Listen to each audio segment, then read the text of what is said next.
Living your best life with a coffee syrup enterprise, a piano that you can play.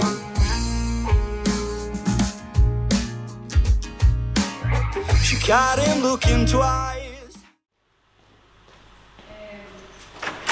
Hello! How you doing, bro? Good to see you, man. Good to see you. Come on in. This is Ashley. Hiya, nice to meet you. This is Josh. Josh, you know. Sorry. Nice to meet you. Come on in. Mate, that's the ending. Like, just, yeah, I got those. It's complicated, it's like a bloody lot. So hello everybody, my name's Kris from Ultraviolet Presents. Welcome to the inaugural Artist Roundtable. So round this table we have 4 very talented artists, so I'd like to just start by thanking you all for being part of the maiden voyage. So we'll do some introductions. So to my left we have Craig from Never Fine, we have Rebecca from Six Wonder, we have Josh from Girls Speak French, and we have Connor from Anchor Lane. How you doing? Good, man. Good to have you. Good to have you. So I think it'd be good just to kind of start this off by just saying, well done, because you've all smashed it, and well, certainly since I've heard of you anyway. And I think you'll probably all agree that 2023 was like a really kind of fruitful year for you all. So I'd like to maybe just start by maybe just reflecting on your years or your year so far. So Craig, we'll start with you, mate. So how's it been 2023, mate? How was it? Crying, yeah. I think we started pretty much in March. We put our first song out around that time as well. I think it was end of March, start of April. And then by the end of the year, we were like performing at King Tut's with the BBC and stuff like that. Cool. So it was really good. They've done a lot of stuff, played Resonate, met a lot of people like through Wide Days and loads of stuff, and played a lot of gigs that we probably we were out our depth with at half the time. But it was really cool, it was really good, and everything happened really quickly, and we're trying to just like keep that going and working on a lot of new stuff now as well. So nice hopefully one, this year will be like that as well. Good to hear. And Rebecca, what about you? Yeah, well, last year was technically like our first full year as a band, so it was a lot of fun. We kind of only gigged for half of it because I lost my voice halfway through the year. Right. But in that time, we still won a SAMA, so it was nice. I enjoyed last year. Love it. Good. And we'll maybe come back to that because I'm interested to find out what happened to your voice as well. Josh, what about you, mate? Yeah, just like yourself, it was kind of like our first year as Girls Speak French, really. And it was one of those kind of situations where you kind of plan the year that you're going to maybe play King Tut's once, but we ended up playing it like 5 times. So it was like, and we released 3 singles. We managed to get Tenement Trail, which was wild, and we were nominated for SAMAs as well. So, woo! Yeah. Nice one. What about you, mate? Well, it wasn't our first year. I feel so old. Anchor Lane's been going on 9 years. But yeah, last year was a good year for us. We released our second album called This a Reality. Did pretty well in the charts. I think we had top 10 in the rock and metal charts, pretty good. And played Reading and Leeds, which was surreal, an amazing experience. Did our own headline tour across the UK, so it was a good year for us. Nice one, man. Nice one. Good. So I think we'll kind of kick this off by I'm kind of interested to find out like where your journey started, right? So what we'll do is we'll just go back round the table the other way, right? So I'll start with you, mate. So tell us where did your musical journey start? Was it, and what inspired you to kind of get into this? All those many years ago. The thing that made me want to play music was I saw Green Day at the SECC, and I was 10. Heard the American Idiot album, and it was one of those ones where you kind of look back at it and you're like, that was definitely meant to happen for me. So I heard the album, and then about 6 months later they were coming to Glasgow, which if we all are aware of Green Day, they don't come to Glasgow that often, and when they do, they seem to come twice in a row really quickly, for whatever reason. But yeah, so I went to see them, and there was just something about seeing that. I was like, that's what I want to do. That I want to play music. I want to be a musician. I want to have that energy with people and have that connection. That was the American Idiot? No, so that was when they done 21st Century Breakdown. Right. So it was cool. I heard American Idiot, and then I think 21st Century Breakdown must have came out around about just after I heard it for the first time. And then went and seen them. But that was what kind of started me on it. Right, cool. Nice one, man. What about you, Josh? Well, my dad's side of the family is quite. Well, I'm from Oban, so it's like kind of Scottish traditional roots. Yep. And I started playing piano when I was 9, so that was Okay. kind of like the first time ever playing an instrument, kind of thing. Mm-hmm. And since then, like, I'm now studying music in uni, so I'm Yeah. at RCS, and I met the guys through like a college before then, so that's kind of how I started. Nice one. And you mentioned like your family, or was it your dad's side that? It was my dad's side, yeah. Yeah. So, and was the type of music in the house? Was it sort of like was it that kind of? Because your music sort of got a bit of funk in there. There's a bit of Yeah. There was a lot of like 70s, Yeah. 80s music. Aye. A lot of Tom Petty. Right. There's a Okay. lot of Cool. that, kind of standard dad rock. Yep. Love it. There's nothing wrong with that. Yeah. There's nothing wrong with that. Nothing wrong with that. But that was kind of my kind of upbringing in terms Cool. of music. And I went to go and see the Temperance Movement. I don't know if you know them. I remember them. Yeah. So when they were a thing, I went to go and see them in Wickerman years Right. ago. Yeah. And that was like my first time seeing a live band that big. Kind of. Wow. Nah. Okay, cool, nice one. I'm probably going to ask you about your first gigs and stuff like that later on. Actually, mine's just horrendous. Rebecca, what about you? I went through like a week-long theatre school Right. in the summer when I was about 8 or 9. Okay. From there, it just kind of picked up steam. Prior to that, I used to love to sing to my mum in the car, and she would hate it because I was god awful.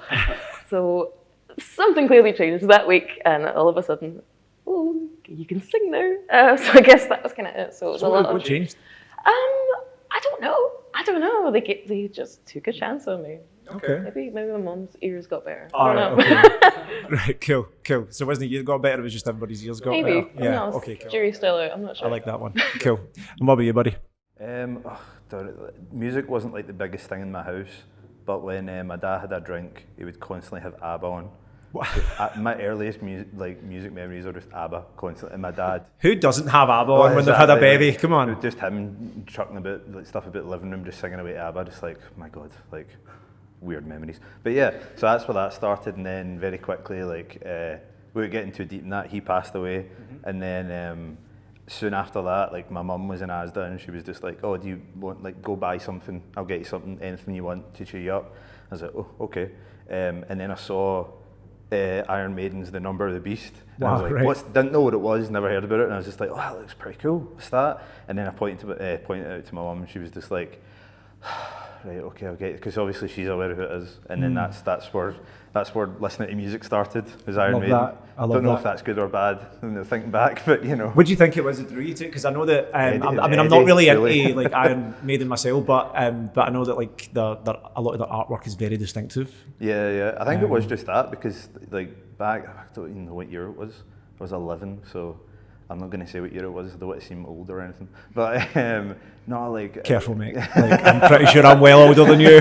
No, but like all the album art was pure boring in that. It was one of those. Remember when you can get CDs, and then there was like the turnaround. I was just flipping through, and I was like, this is boring. And then like right between, I think it was like Mariah Carey and Michael Bublé, there was just Eddie. You know, like Yeah. exactly. That's amazing. And I was just like, what the fuck is that? That's for me? All right, are we having that? I think it was like £2.50 for the whole album. So I was just like, yeah, that's I'll have that. You've kind of annoyed me there because you were like, remember when we used to get CDs? Like, mate, I remember cassettes. I had, what did I have? Will Smith and Jazzy Jeff, Boom, Shake, Shake, Shake the Room on tape. I remember that, mate. It's awkward now. You shouldn't say that you owned Will Smith things now. Well, aye. That was, many, many moons ago. Before the slap. Yes, before the infamous slap. Brilliant. That's good to know, man. Thank you for that, guys. So I think just kind of staying in that area, do you remember the first song that you ever wrote? I'll start with you, Rebecca. No. This is going to come with a second question. Are you embarrassed by it, or is it locked away in the vault, never to be heard by anybody, or are you quite open to it and like you'll happily listen to it? I wouldn't put myself through listening to it, but there is a CD recording of it. You can tell me if you think it's good based off the title. Okay.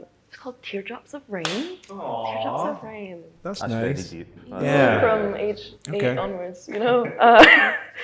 So what I'm going to say is we'll try and get that recording. No. We'll try and get that recording, and if we do get it, Adam, you can cut to it now.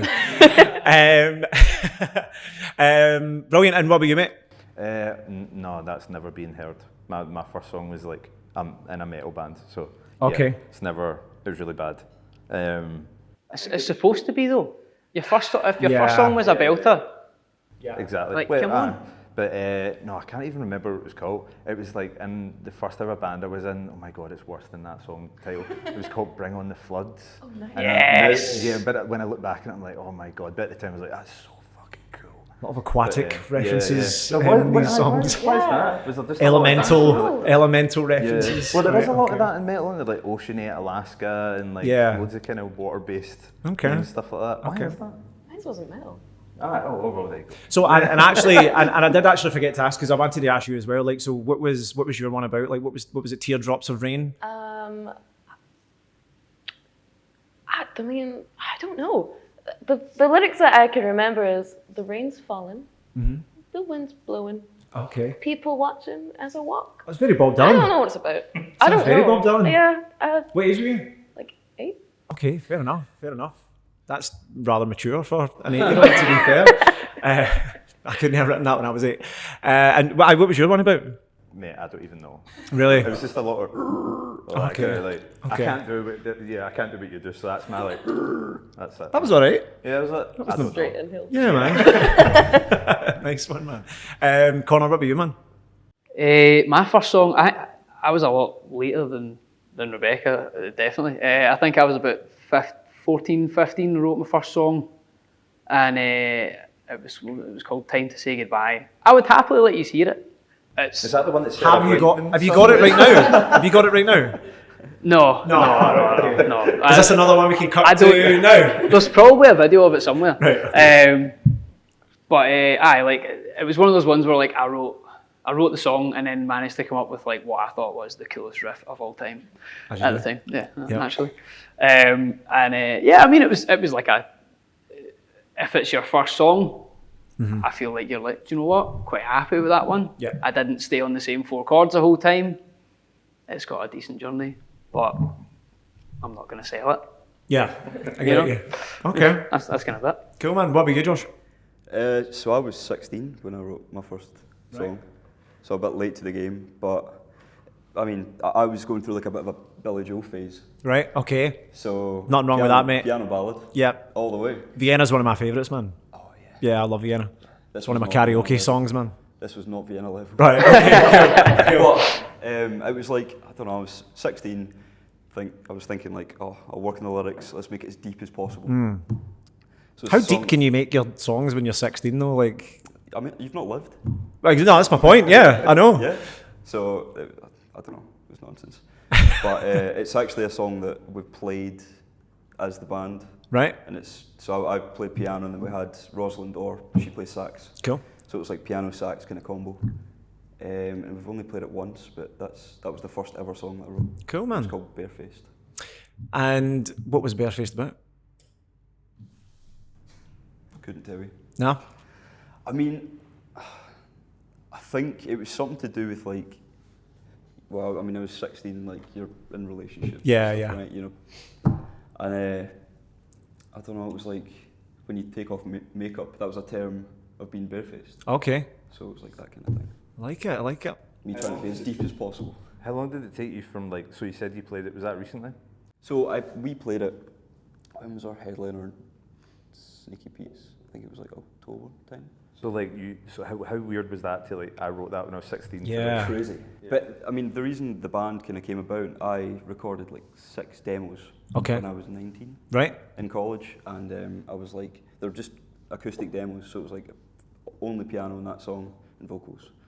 And I was like, oh, I really want to start a band, so I got a drummer involved, and that's how the band took off. But it was one of the demos that kind of started Girls Speak French, or started the band Cool. idea. Yeah. Nice one, man.